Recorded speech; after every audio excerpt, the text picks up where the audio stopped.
Bugün Almanya'ya 81A ile gelmiş tır şoförleri için önemli video çekiyor. Almanya'ya geldim, şimdi ne yapacağım diyen herkes için 30 gün boyunca yol haritasını anlat. Notlarımı aldım, sırayla size bildiklerimi ve önemli gördüklerim, detayları anlatacağım arkadaşlar. O yüzden videoyu atlamadan izleyin. Bölüm bölüm yine ayıracağım, artık tercih. Bu hafta sürerken anlatmıyorum arkadaşlar. Çünkü bu hafta sonu mesaiye kaldım, tırda kaldım. Yani o yüzden biraz canım sıkkın. Dedim ki bari bu videoyu çekeyim. Neyse ki yarın sabah işe başlayacağım. Saatlerin dolmasını bekliyorum. Gerçekten çok sıkıldım. Uzun bir aradan sonra tekrar hafta sonu mesaiye kaldım. 3 ayda bir oluyor maalesef. Almanya'da da tır şoförü olmanın iyi veya kötü yanları da var işte. Bu hafta kötü yanını gördüm. Neyse, konuyu fazla dağıtmadan hazırsanız başlayalım. Önce Almanya'ya girişle başlayalım arkadaşlar. Uçak biletinizi aldınız, işiniz, vizeniz, her şeyiniz çıktı. İndiniz herhangi bir havalimanına. Nürnberg, Münih, Frankfurt, Köln fark etmiyor. Yanınızda bulunması gerekenler klasik zaten. Pasaport, kimlik, iş sözleşmesi. Zaten pasaportta 81A vizenin mührü vardır. Olur da kontrolden geçerken polis sorabilir, çünkü Türk pasaportuyla geliyorsunuz. İlk defa geliyorsunuz. Çekip size ekstra sorular sorabilir. Burada diyeceğiniz tek kelime var. Ich bin gekommen, aus LKW-Fahrer zu arbeiten. Yani tır şoförü olarak çalışmaya geldim. Destan anlatmanıza gerek yok. Amacınız belli, vizeniz var. Herhangi bir ekstra sorun olmaz. Sonra işte havalimanından geldiniz, yerleştirdiniz. Artık şirket lojmanı ya da önceden kiraya ayarladınız. Bu da çok zor Almanya'da. Ya da danışmanlık şirketiyle geldiniz. Yine onlar size bilgileri verecekler. Ama ben de en azından burada ya kendi başına yapmak isteyenler veya bilgi sahibi olmak isteyenler için çekiyorum, anlatıyorum. Çünkü bu konuda çok soru geliyor. Daha fazla soru gelmemesi için video çekiyorum. Bundan sonra gelen soruları zaten direkt bu videolara anlatacağım. Ya da YouTube kanalımda tüm detaylar var diye. Neyse, geldiniz, eve yerleştiniz. Acil olarak 14 gün içinde arkadaşlar Anmeldung adres kaydınızı yaptırmanız. Bunu bulunduğunuz şehirdeki, kasabadaki, köydeki artık Rathaus diye geçiyor, belediye. Orada işte kayıt bölümünden işlemlerinizi yapacaksın. Ne oluyordu ismi? Einwohnen melden, o tarz bir şey oluyordu şu an aklımda kalan. O tarz bir şey. Yanınızda bulunması gerekenler: pasaport, ev sahibinin imzaladığı bir kağıt var. Wohnungsbescheinigung. Bu işte burada adresi yazıyorsun, ismini, soy ismini yazıyorsun, ev sahibine imzalatıyorsun.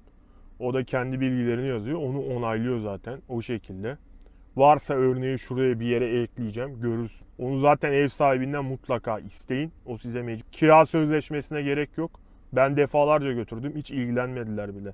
Daha çok Wohnungsbescheinigung kağıdı var işte. Şu an aklımda kalan o. O detayı pek... Daha çok Wohnungsbescheinigung doldurmasına bakıyorlar. Oradaki imzalara falan. Şimdi buraya termin gerekiyor arkadaşlar. Büyük belediyeler terminle çalışıyor. Ufak yerler terminsiz çalışıyor. Artık o bulunduğunuz köy, kasaba, şehir kalmış yani. Çünkü burada şehircilik, köy, ilçe falan çok farklı bir sistem. Ben bile hala anlamıyorum. Yani her bir kasabanın şehri belediyesi var yani. Mesela bizim Nürnberg'de 4-5 tane var bölüm bölüm işte. Nürnberg Süd, Nürnberg West, işte merkez, bu tarz işte.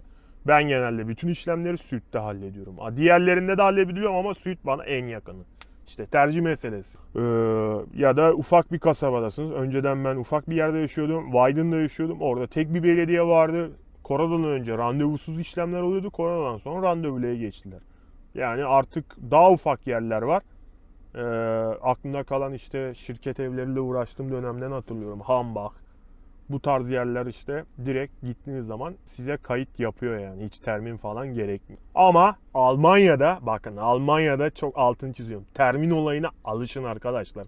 Çat kapı olay yok bu. Bu ilk başta zor gelebilir. Neyse, aldınız işte, kaydınızı yaptırdınız. Hazır oldu. Posta kutusuna isminizi, zile de isminizi yazmayı unutmayın.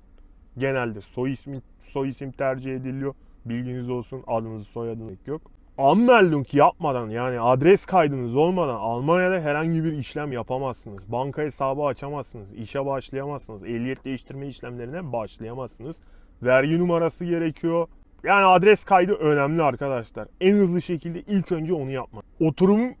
Oturum bile alamazsınız yani. Hayatınız kilitlenir. turistik olarak kalırsın. Anmeldung yaptınız. 1-2 hafta geçti. Size Steuer ID gelecek. Bunu sakın kaybetmeyin. Almanya'da gelen her mektubu saklayın arkadaşlar. Önemli bu.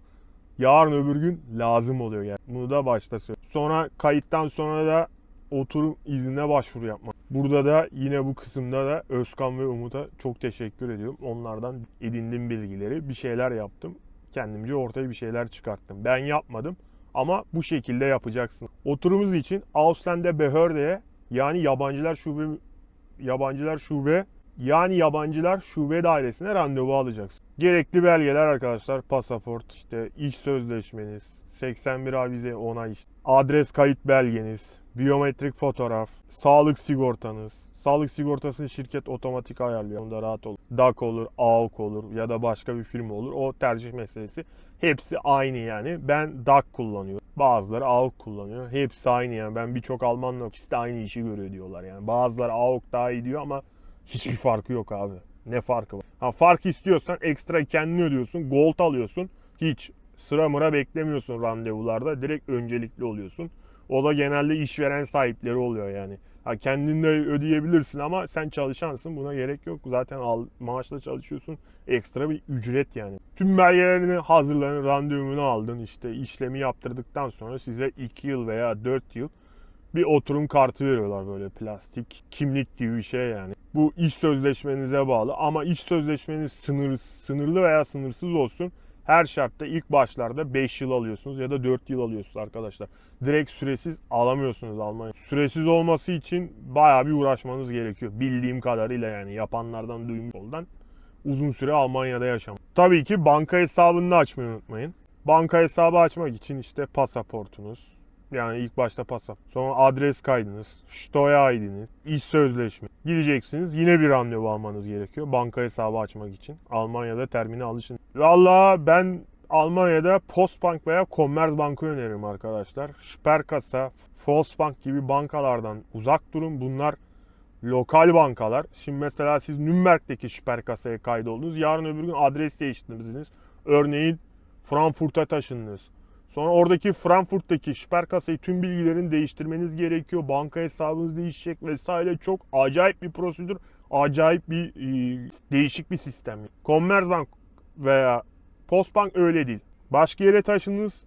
Yeni adres kaydınızı yaptınız. Belgenizi alıyorsunuz. Şubeye gidiyorsunuz. Randevu gerekmiyor. Direkt gişede hallediyorlar. Ben sadece adresimi güncelledim diye. Ya da online'dan kendin de değiştirebilir. Banka hesabı neden önemli? Banka hesabı olmadan maaş yatmaz. Kiranızı ödeyemezsiniz. İşte alışveriş yapacaksınız. Kart kolaylıktır. Yarın öbür gün vergi iadesi alacaksınız. Banka hesabı her şartta ihtiyacınız. Şimdi ehliyet işlemleri. Türkiye ehliyetiyle geldiğiniz zaman 6 ay geçerli arkadaşlar. Ama SRC'ler direkt geçer. En azından bu SRC olayını, Almancanız çok iyiyse direkt kod 95'e gidin. İlk önce onu alın.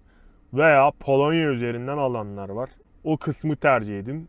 Genelde herkes öyle alıyor. Çünkü Almanya'da sıfırdan kod 95 ciddi maliyet. Genelde Polonya üzerinden alınıyor. Sonra Türkiye ehliyetliye çalışmaya başlıyor. O 6 ay içinde de hem çalışıyorsun hem kursa gidiyorsun. Ehliyeti değiştiriyorsun. Yani Türkiye ehliyetiyle sürekli tır süremezsin. 6 ay içinde değiştirmen gerekiyor. Sonra yakalanırsan ehliyetsiz araç veya işte tır kullanmaktan ceza yersin yani. Başın belaya girer. Uğraşır durursun. Tüm sınıfları yeniden alman gerekiyor. B, C ve C'yi. Bunların teorik sınavı Türkçe oluyor arkadaşlar. Pratik Almanca oluyor.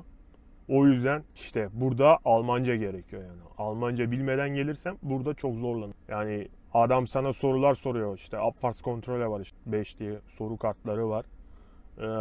Ondan sonra hani bunları şey diyor mesela sana. Bana en geleni hatırlayayım. İşte takodaki simgeler.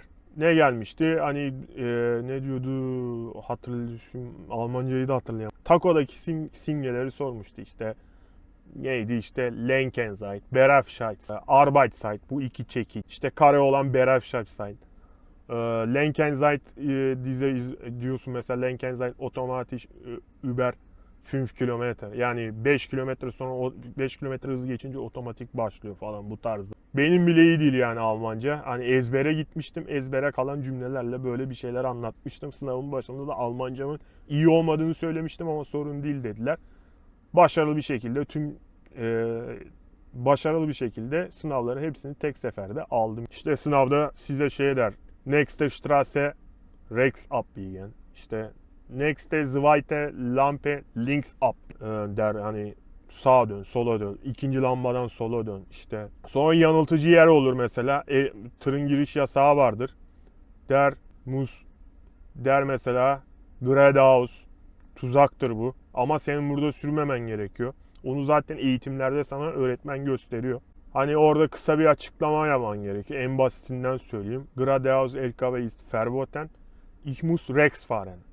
Bunu dediğin zaman bitti arkadaşlar. Zaten tamam diyor, okey. Sağa dönüp yoluna devam ediyorsun. Böyle şeyler de oluyor. İki tane kanal buldum. Pratik ve teorik sınavla ilgili. Almanya'daki levhalarını anlatan. Hem B sınıf. Sadece B sınıfıyla anlatıyor pardon. Ama bu C'ye de işinize yarayacak. Açıklama kısmına ekleyeceğim arkadaşlar onları. Bir bakarsınız, en azından gelmeden önce bilgi sahibi olursunuz. O arkadaşlar gayet iyi bir şekilde çekmişler. Beğendim, inceledim. Gayet faydalı yani. O yüzden paylaşayım dedim. Onlara da buradan teşekkür ediyorum. Herhangi bir sohbetim yok. Sadece güzel içerik yap. Sonra yine Rathaus'tan Führerschein bölümünden randevu alarak dijital kartınızı başvurun. Ya da TÜV'den de alabiliyorsunuz. Orada artık sizi yönlendirecekler yani. Ben TÜV'den almıştım. TÜV'e gitmiştim böyle diye formu doldurdum. 14 gün içinde kart geldi. Bilginiz olsun. Size de zaten yönlendirirler. O zaten sınavsız. Biyometrik fotoğraf gerekiyor. 25-30 euro ücreti var. Postayla evinize geliyor. Burada maaşlar arkadaşlar ya ayın birinde yatar. Ay bittikten sonra da bir dahaki ayın ortasında yatar. Bu artık anlaştığınız firmayla bağlı. Ben genelde hep karşıma çıkan firmalar hep ayın 15'inde. Bir çalışıyorsun, bir sonraki ayın 15'inde maaşın yatıyor. Ona göre kendini ayarlıyorsun. Şimdi arkadaşlar geldiniz, bu hataları yapmayın. Burada bunları geciktirmek size çok geriye atar bak. Acil adres kaydını yapacaksın. Sonra oturum kartı için randevunu yapacaksın. Sonra ehliyet değiştirme işlemlerine başlayacaksın. Kod 95 işini çözeceksin. Banka hesabını yapacaksın. Kafan rahat olacak. Burada sonra diye bir şey yok. Çat kapıda iş yok. Bu ülkede randevusuz iş bitiremiyorsun. Bazen terminler 2 hafta sonra, 1 ay sonra, 3 ay sonraya veriyor. O yüzden acil olarak bunları hemen hızlı bir şekilde halletmen gerekiyor. Almanya'da termin kültürüne alışman gerekiyor. Alışamazsan işlerin hep yokuş gider yani. Hep yokuş. Bunları yaptıktan sonra artık Almanya'nın sistemine giriş yapmış oluyorsun ve hayırlısı olsun. Almanya'da artık resmi bir bireysin çalışan olarak. Bundan sonraki çalışma hayatında şimdiden başarılar diliyorum. Evet arkadaşlar, bu videoda 81A vizesiyle gelen tır şoförleri ilk 30 gün içinde yapmanız gerekenleri anlat. Eğer faydalı bulduysanız videoyu beğenmeyi ve içinizden gelirse bir de yorum yap. Merak ettiğiniz sorular varsa yorumlara yazın arkadaşlar. Bildiğim konuysa cevaplarım. Bilmediğim konuysa zaten bilen arkadaşlar da benim yerime cevaplıyorlar. Gayet iyi bir etkileşim oluyor yani. Şimdiden teşekkür ediyorum yani herkese. Bir sonraki videoda görüşürüz. Kendinize iyi bakın. Yolunuz açık olsun.